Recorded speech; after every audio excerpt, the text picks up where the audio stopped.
नमस्कार दोस्तों, स्वागत है आपका हमारे YouTube चैनल हिंदू दिव्य दर्शन में। आज हम इस वीडियो में आपको बताएंगे बच्छ बारस या वत्स द्वादशी कब है, पूजा की शुभ मुहूर्त, पूजा विधि और इस दिन क्या करें और क्या न करें। हिंदू धर्म के अनुसार वेदों में वत्स द्वादशी या बच्छ बारस को एक महत्वपूर्ण पर्व माना गया है। यह उत्सव श्री कृष्ण भगवान के बचपन के रूप को स्मरण करता है और उनकी पूजा अर्चना का अवसर प्रदान करता है। वत्स पूजा का मतलब होता है बछड़ा पूजन, जिससे यह स्पष्ट होता है कि बच्चों के प्रति प्रेम और कारुण्य कितना महत्वपूर्ण है। बच्छ बारस का विशेष अनुष्ठान है जिसका उत्तर भारत में मानना प्रचलित है। यह अनुष्ठान भाद्रपद मास के कृष्ण पक्ष के 12वें दिन मनाया जाता है। इस दिन बच्चों के स्वास्थ्य और कल्याण के लिए यह पारंपरिक उत्सव मनाया जाता है।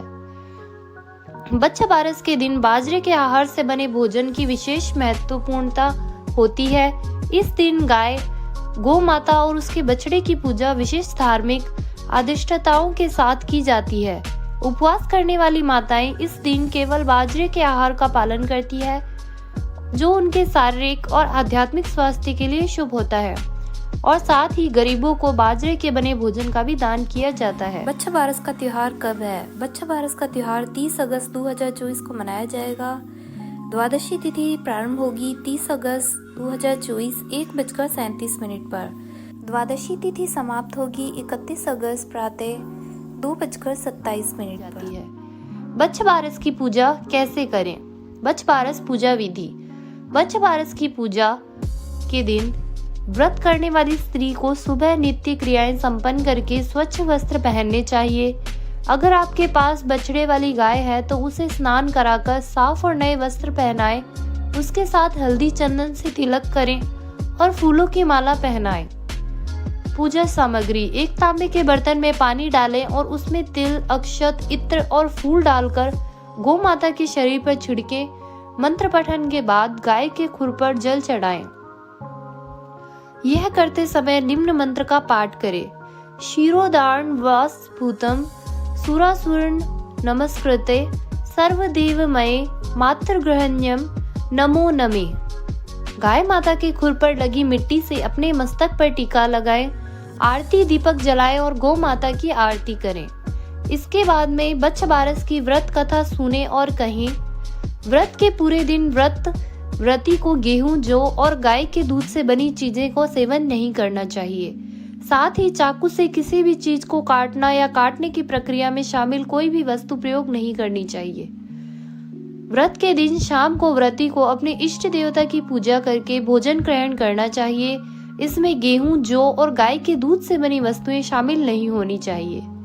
बच्छ बारस के दिन व्रती अपनी सास या जेठानी के पास भीगे अनाज को पैसे देते हैं, जिससे वे उनके आशीर्वाद प्राप्त कर सके।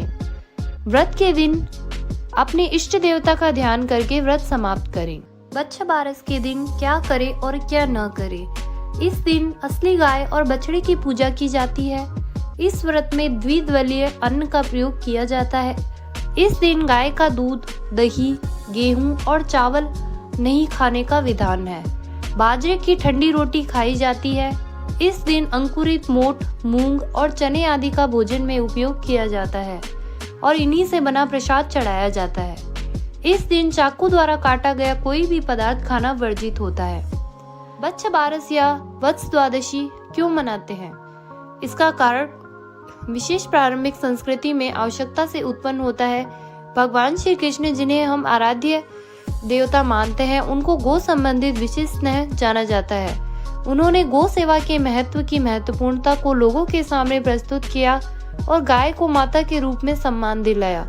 श्री कृष्ण खुद भी गौ माता की सेवा करते थे और उनके इस आदर्श को देखकर कामधेनु ने बहुला गाय के रूप में उनकी गौशाला में स्थान पाया था।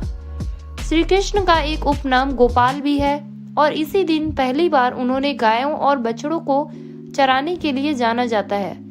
माता यशोदा ने उन्हें बड़ी धूमधाम से सजाकर गाय चराने के लिए भेजा था और इस क्रिया के साथ ही उनके बड़े भाई बलराम भी थे। इस खास समय में भगवान श्री कृष्ण ने गाय और उनके बछड़ों को सहारा दिया था। इसी कारण लोग इस दिन गौ पूजा करके भगवान श्री कृष्ण की गौ सेवा के संदेश को समर्पित करते हैं। और इसे एक पर्व के रूप में मनाते हैं। वत्स द्वादशी का महत्व। वत्स द्वादशी को बच्छ बारस के रूप में भी जाना जाता है, जिसमें बछड़े या बच्चे की पूजा की जाती है। इस दिन बच्चों को खास देखभाल और प्यार किया जाता है। वृद्धि, सुख और समृद्धि की प्राप्ति के लिए विशेष आराधना की जाती है और उनके आशीर्वाद की प्राप्ति की जाती है। तो दोस्तों, आपको हमारा ये वीडियो कैसा लगा हमें कमेंट करके जरूर बताइएगा और हमारा ये चैनल सब्सक्राइब करना ना भूलिएगा। तो दोस्तों, मिलते हैं ऐसे ही किसी और अन्य वीडियो के साथ। धन्यवाद।